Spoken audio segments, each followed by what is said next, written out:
Voici comment les puissances coloniales se sont partagées l'Afrique comme un gâteau. À la fin du 19e siècle, l'Afrique fait rêver les grandes puissances européennes.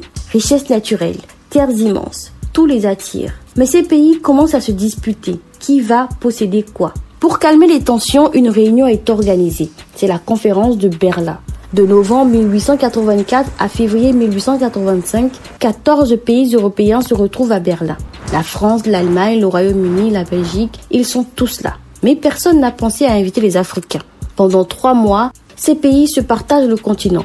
Ils tracent des lignes sur une carte comme si l'Afrique était un terrain vide. Les peuples, les cultures, les langues, ça ne compte pas. Les Européens fixent quand même des règles. Si tu veux posséder un territoire, tu dois prouver que tu l'occupes et que tu peux le contrôler. La deuxième règle, les grands fleuves comme le Congo et le Niger doivent rester ouverts au commerce international.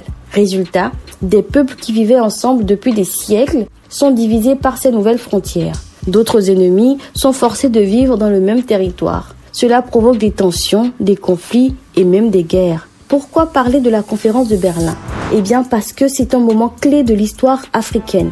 Comprendre cette conférence, c'est comprendre pourquoi les frontières actuelles de l'Afrique sont comme elles sont. C'est aussi un moyen de mieux analyser les défis du continent aujourd'hui. L'histoire ne peut pas être changée, mais on peut apprendre d'elle.